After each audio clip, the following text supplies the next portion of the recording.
Olá, pessoal, eu sou Cláudio Cardoso e esse é o Trends, o programa de entrevistas do Colab, que é o hub de inovação do Banco Alfa. Aqui a gente privilegia o papo com fundadores de startups, empreendedores da inovação, falamos de transformação digital, tecnologia e também sustentabilidade.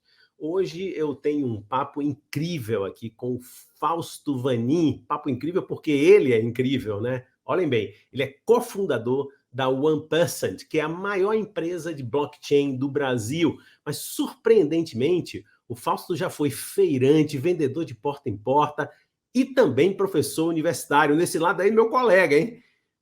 Não por acaso tem uma grande capacidade didática, né? Naturalmente, e consegue falar de temas desafiadores como blockchain, NFTs, DeFi, metaverso, tokenização. Bom, de maneira super simples e objetiva. A gente vai aproveitar esse papo hoje aqui para isso também, entender mais desse assunto, desses assuntos. A 1% está por trás de várias inovações relevantes, como o primeiro crédito de carbono tokenizado do mundo, o MCO2 da Moss, que a gente já entrevistou aqui, a Moss Earth, que já destinou mais de 100 milhões de reais para projetos de conservação na Amazônia. Que bacana, Fausto, que honra ter você aqui, cara. Bem-vindo. Obrigado, Cláudio. Prazer fazer parte desse bate-papo e poder contar um pouquinho do que a gente vem fazendo nesse mundo de blockchain e até chegarmos até aqui. Legal, bicho. Vamos começar pela 1%, né? Coincidentemente, a gente já entrevistou aqui a turma da Moss, e eu acho que vale a pena você explicar o que é a 1% faz, a entrega do blockchain, que valor ele entrega para os clientes e para a sociedade também, né? Perfeito. A 1% é uma empresa que começou a sua trajetória em 2017, faz quase 5 anos que isso tudo aconteceu, né? Nós organizamos um evento na época aqui no Rio Grande do Sul, onde estou situado, justamente para sairmos do campo das ideias e irmos para a prática em relação ao tema blockchain, que era um assunto que eu tinha já muito interesse e tinha curiosidade de ver isso na prática. E nesse processo de colocarmos a mão na massa, fizemos um evento que foi um dos primeiros grandes eventos de blockchain que aconteceu aqui no Brasil, né, coincidentemente aqui no Rio Grande do Sul, no qual tive a oportunidade, depois do evento, de ser convidado a fazer parte do grupo de curadores e trabalhando com conteúdo e também como instrutor na Blockchain Academy, que também é um dos primeiros grandes projetos de blockchain aqui do Brasil. E pela Blockchain Academy montamos uma turma aqui no Rio Grande do Sul, e uma das primeiras turmas se formou o 1%. Então, pessoas que tinham um bom background já em tecnologia, inovação, se conheceram nesse curso e formamos assim a 1%, ainda em 2017. E hoje a empresa se posiciona muito como um venture builder, né? Ou seja, nós criamos novos negócios usando blockchain, nessa chamada Web 3.0. Então, abordamos mercados tradicionais, criando novos negócios nessa Web 3.0, levando esses novos modelos para mercados já tradicionais, tentando ressignificar esses mercados usando tecnologias. Então, o negócio da Moss foi assim, um mercado super tradicional de crédito de carbono, que ficou muito mais eficiente, transparente, seguro com a utilização de blockchain, e fazemos esse processo em diversos outros segmentos de mercado também, né, criando novos negócios em cima de blockchain. Legal. Fausto, só uma curiosidade, você e seus sócios vêm da área de tecnologia, eu imagino, né? Sim. Todos os três, né? Vêm da São área de 5 tecnologia. sócios, na verdade. São 5. Nossa, Sócios. bacana. E vocês são do Rio Grande do Sul? Sim. Os sócios são daqui. Hoje já tem um sócio nosso que está em São Paulo, outro sócio está no Canadá, mas todo mundo aqui do Rio Grande do Sul. Originalmente daí. Agora, eu vou me permitir, não sei se vou abusar um pouco de você aqui, mas eu acho que todo mundo deve ter um pouco de dúvidas. Eu acho que vamos dedicar uns 3, 4, 5 minutos a isso. Entender um pouquinho mais do que é blockchain, o que é um NFT, um non-fungible token. Entender um pouco, né? Claro que uma explicação para leigos como eu.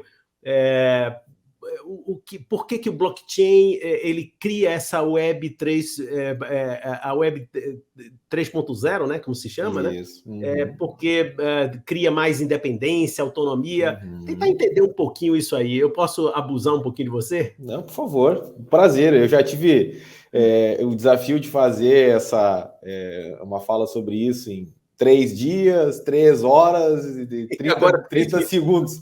Então, não há problema de explorarmos isso da maneira como for possível, né? Então, para você que está assistindo ou nos ouvindo aqui nesse bate-papo, a blockchain é um conjunto de tecnologias que se impulsiona, se alavanca no poder das redes. Então, para que um determinado negócio que usa blockchain dê certo, existem não só pessoas, mas computadores conectados no mundo todo que desejam fazer parte dessa mesma rede, né? Então, nós tínhamos até pouco tempo atrás exemplos desse grande movimento de compartilhamento de dados, muito quando as pessoas usavam para trocar músicas, trocar vídeos, trocar arquivos. Mas esse modelo evoluiu para um modelo no qual nós conseguimos usar o poder das redes para validarmos transações que aconteçam entre os participantes dessa rede, né? Obviamente, o melhor exemplo disso tudo é o Bitcoin, né? Que é a primeira grande criptomoeda do mundo, que funciona exatamente dessa forma. As transações que acontecem com esse ativo, né, chamado Bitcoin, são registradas em milhões de computadores espalhados no mundo todo. Então, diferente do modelo tradicional, as transações envolvendo esse ativo não ficam em um conjunto de computadores que é de posse de uma determinada empresa ou de um determinado grupo de indivíduos. Não, é um ambiente inclusivo, democrático, em que qualquer um de nós pode conectar o seu computador, vir a fazer parte dessa rede, e a consistência, a robustez desse modelo está em justamente ter mais e mais adeptos participando desse ecossistema. Então, as transações validadas por esses agentes são compartilhadas nessa rede, e essa rede ela é chamada uma rede blockchain, porque compartilha informações criptografadas, protegidas, com um ganho em escala. Então é quase como se fosse uma comunidade, né, digital, né, uma grande tribo digital compartilhando dados para poder validar as operações que acontecem. Espetacular. Para o próprio conceito se refere talvez a uma das melhores facetas da humanidade, que é a comunidade validar. Olha, o Fausto é o Fausto mesmo, uma pessoa credível, o Cláudio é o Cláudio mesmo, ou seja, o fato de existir a comunidade que faz com que existam essas tecnologias.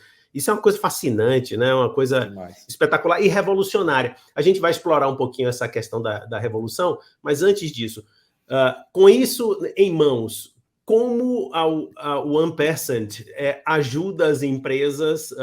Você já disse, olha, a gente ajuda, já falou um pouco disso, mas vamos explicar um pouco melhor. Como o Ampersand ajuda as empresas, por exemplo, uma empresa que vende crédito de carbono, ou eu sei que vocês fizeram serviços para Volkswagen e uma série de outras iniciativas. O que é que vocês fizeram para ajudar a turma com essas tecnologias? Perfeito, ótima pergunta.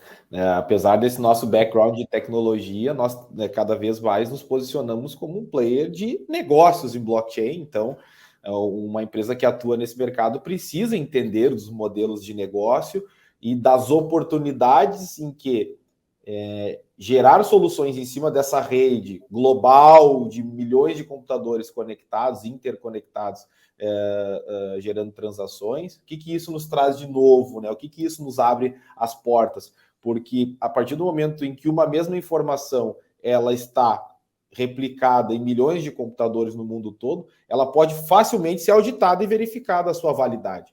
Porque eu tenho milhões de outros elementos conectados à rede que me trazem segurança em relação a isso. E aí vamos tomar como exemplo o crédito de carbono, que é um mercado já super tradicional, mas que tem talvez nos seus fatores mais sensíveis a nossa capacidade de nos certificarmos de que aquele crédito de carbono é confiável, né? E como fazer isso dentro de um processo digital? Pois nós justamente fizemos isso junto com a Moss, que foi: criamos os créditos de carbono numa representação a partir do que está certificado no mercado tradicional, subdividindo isso em unidades em que cada unidade representa 1 tonelada de crédito de carbono. Essas unidades estão lá representadas em blockchain do que nós costumeiramente chamamos de um token, né? Ou seja, que é um ativo digital que representa essa unidade. E todas as transações entre essas unidades de crédito de carbono, elas ficam registradas em blockchain e compartilhadas entre esses milhões de computadores. Ou seja, é muito fácil hoje, com essa tecnologia, auditarmos de que a MOS não emitiu para esse mercado mais créditos de carbono do que adquiriu. Porque existem milhões de computadores no mundo que têm essa contabilidade dessas transações.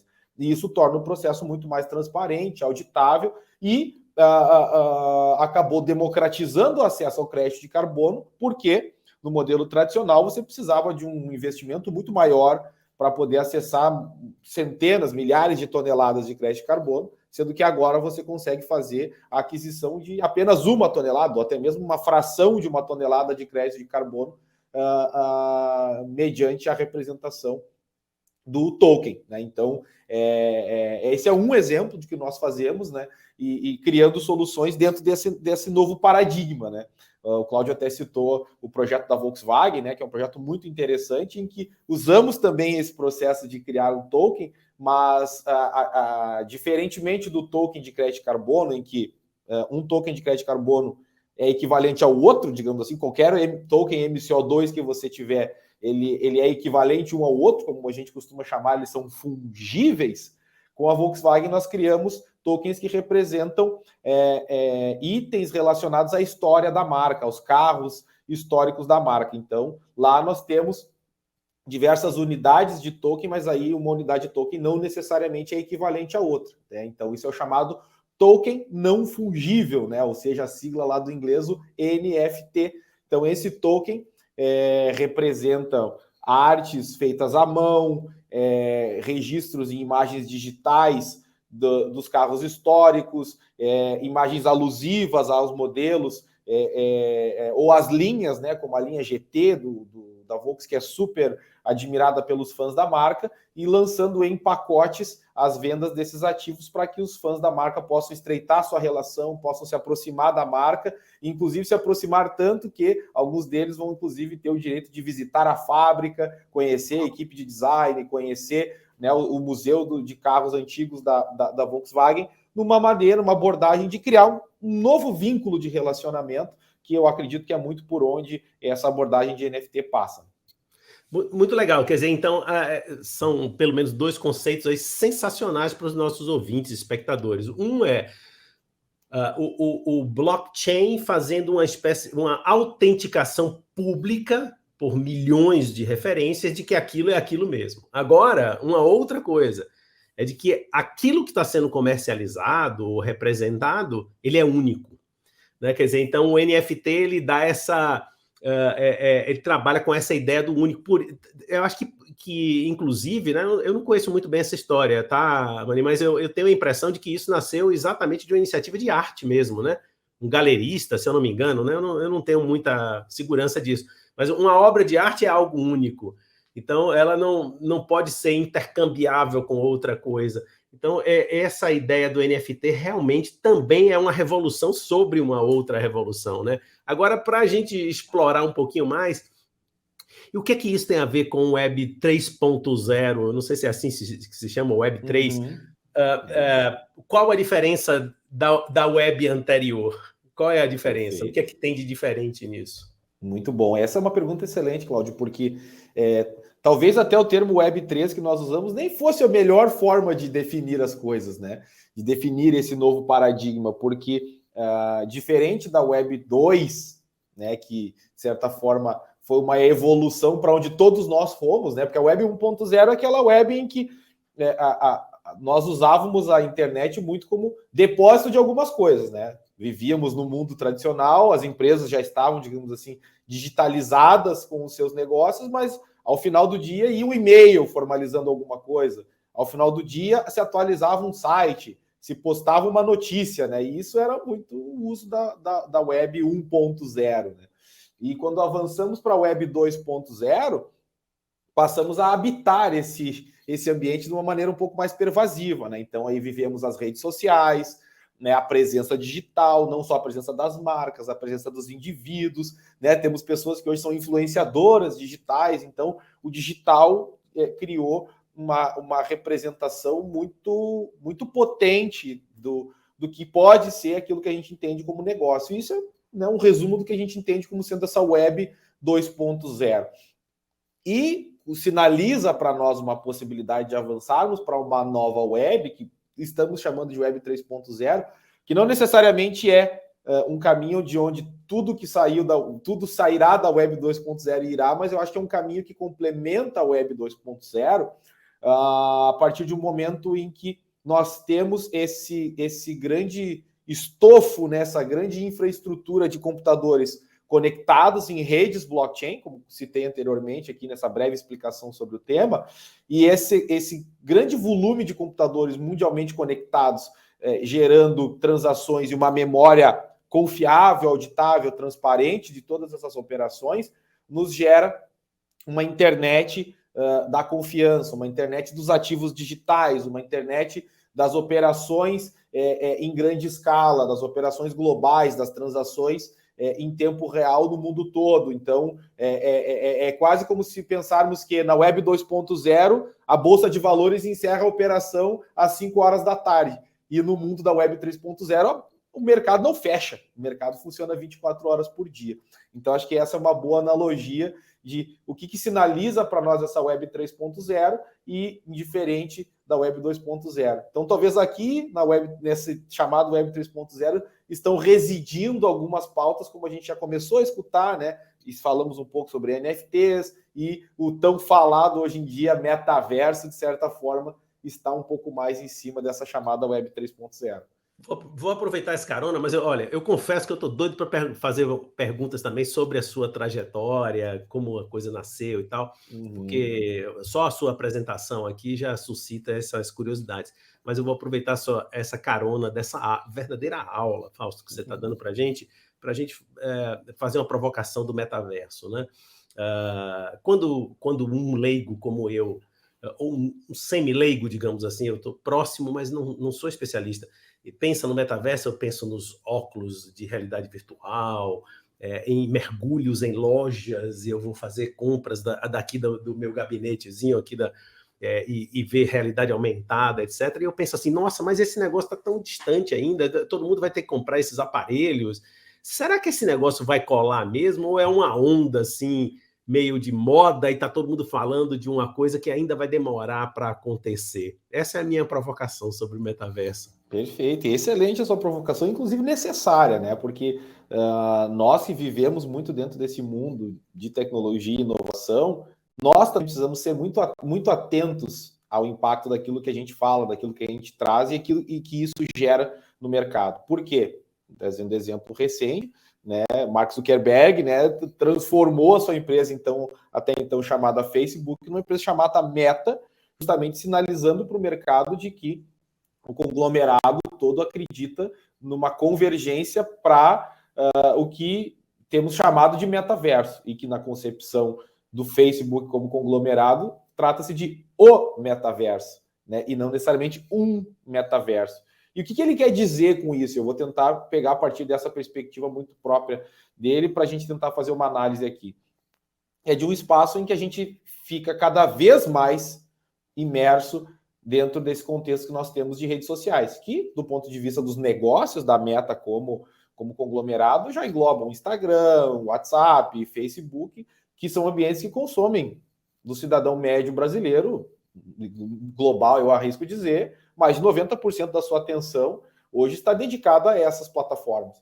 Então, a pessoa passa muito do seu dia imerso nesse ambiente. Então, imagine que os momentos em que nós deixamos um desses ambientes para, sei lá, fazer um negócio, fazer uma compra, interagir, assistir um filme, ir ao cinema, alguma coisa do gênero, inclusive isso, você poderá fazer dentro do ambiente imersivo. Então, há tendências de, talvez, um uso de óculos de imersão, né, ambientes virtuais, mas, sendo bem sincero, isso tudo ainda está muito indefinido, está muito vago, né? Até porque muitas tentativas estão sendo feitas nesse momento para tentar antecipar isso, que obviamente sinalizado por um gigante da tecnologia como o Facebook, causa um impacto muito grande no mercado, mas nós temos léguas, quilômetros para andar ainda para chegarmos num cenário de amplo acesso a ambientes imersivos como esse, né? Então, o que a gente chama de metaverso, onde tudo vai estar lá.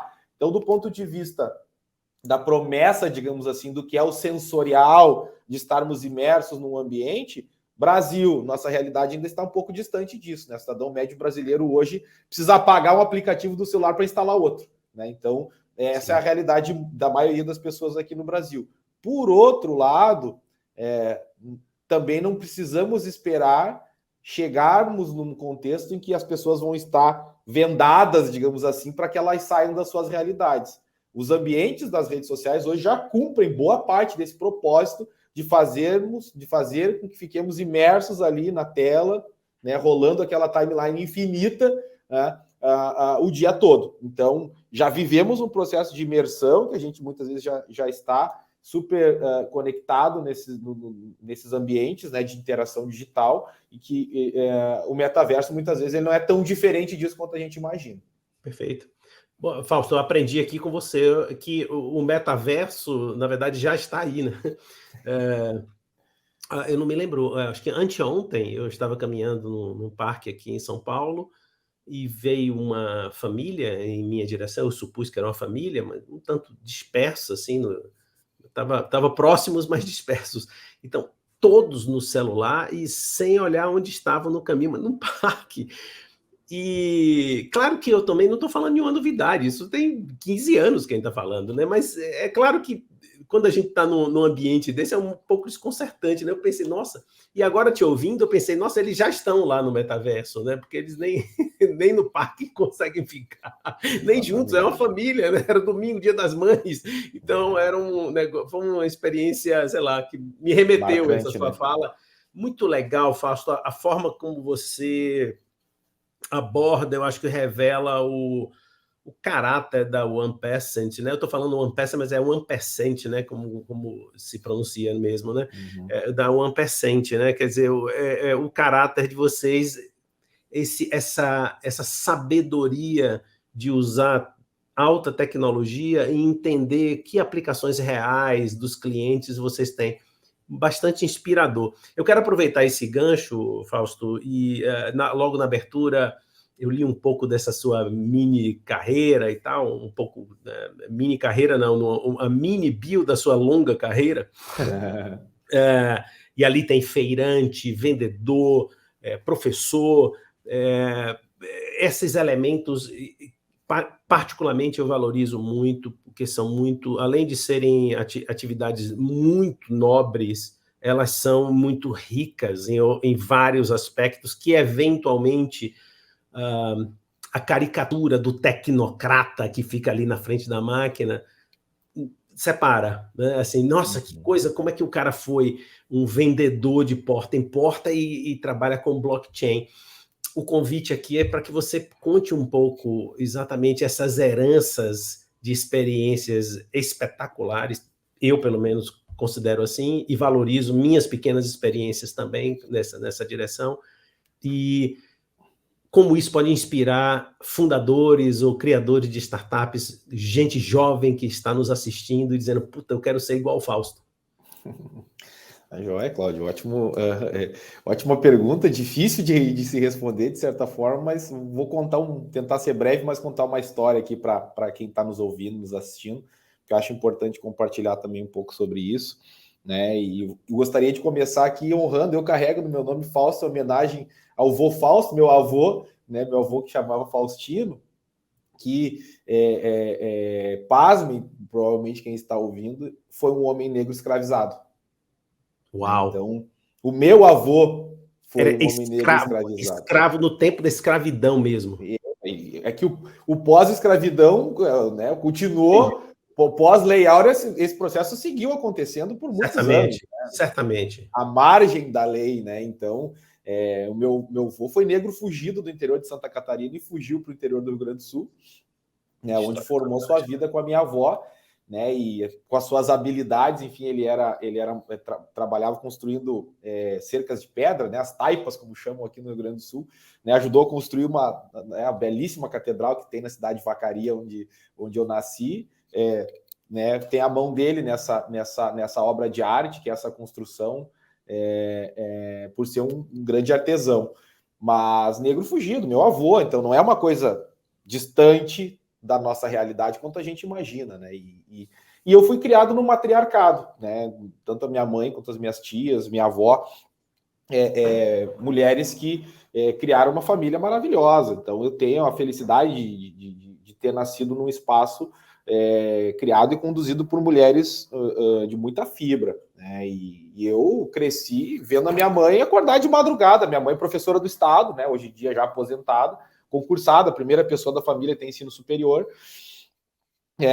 Acordava de madrugada, sei lá, 4, 5 horas da manhã, fazia salgadinhos para complementar a renda. Então ela saía para trabalhar, para dar aula, levava uma cesta de salgadinhos junto, que no meio desse dia a dia de trabalho, né, sempre encontrava um tempo para fazer, né, uma renda extra para a família. Então eu levantava para ir para a escola, minha mãe já estava acordada há horas, né? Então eu tive muitos e muitos exemplos de que, né, se a gente quer fazer alguma coisa acontecer, um pouquinho de perseverança não faz mal a ninguém, né? Então foi daí que eu tive essas experiências, né? Como cidade do interior, é uma cidade de cultura muito agrícola, então tive oportunidade de trabalhar na colheita da maçã, que é uma prática que até hoje super, né, movimenta, né, o agronegócio na cidade.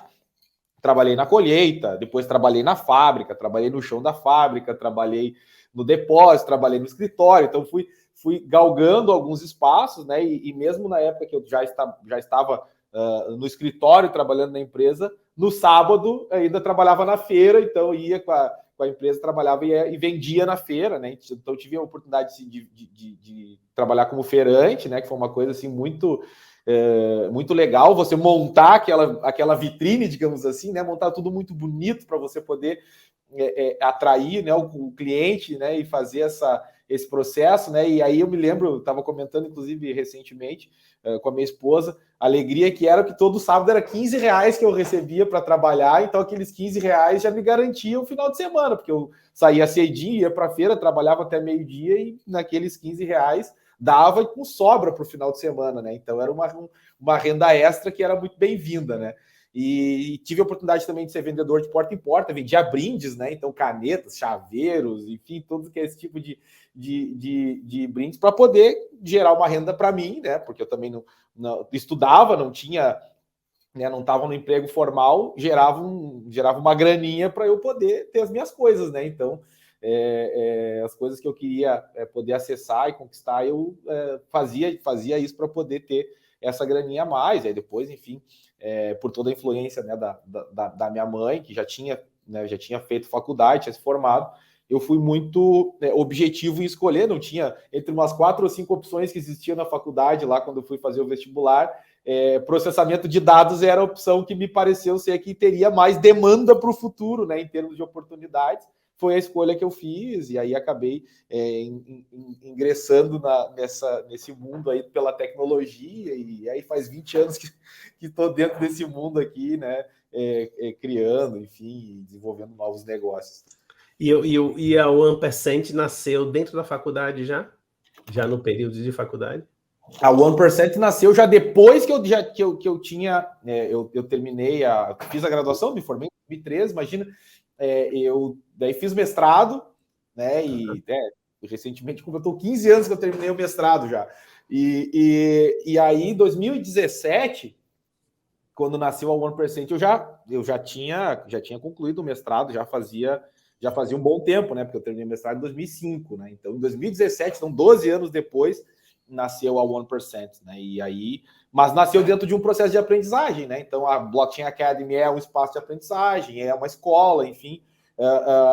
Então eu nunca perdi isso da minha vida, porque acho que aprendi desde muito jovem. Eu basicamente cresci numa biblioteca, porque a minha mãe é formada em letras, né? Então a casa, assim como a sua aí, né, Cláudio, cheinha de livros, né? Então cada vez que eu vejo uma prateleira como essa, eu acho maravilhoso, com livros de tudo que é a área do conhecimento. Então, conhecimento sempre, estudar sempre foi um caminho para mim de tentar dar um próximo passo, né? Então, sempre que eu tive alguma dificuldade na minha vida, eu fui estudar para tentar aprender como fazer as coisas e poder dar um próximo passo, né? Inclusive, agora estou, depois de muito esperar e desejar, estou no processo de doutoramento aqui agora, inclusive no uso de blockchain aplicado à área da saúde aqui na Universidade do Vale dos Sinos aqui, né? Inclusive, prestes a defender a qualificação aí essa semana. Nossa, sucesso, vai ser um sucesso, nossa, pela sua qualidade. Ouça. Agora, olha só, coisas que eu queria, assim, que me tocaram, né, nessa história. Primeiro, as transformações, aliás, eu vou dizer de outro jeito. Primeiro, que homem de sorte você é, né? Primeiro, né? Sorte. Porque eu ouvi na sua história, geração após geração, rupturas e avanços absolutamente significativos, né?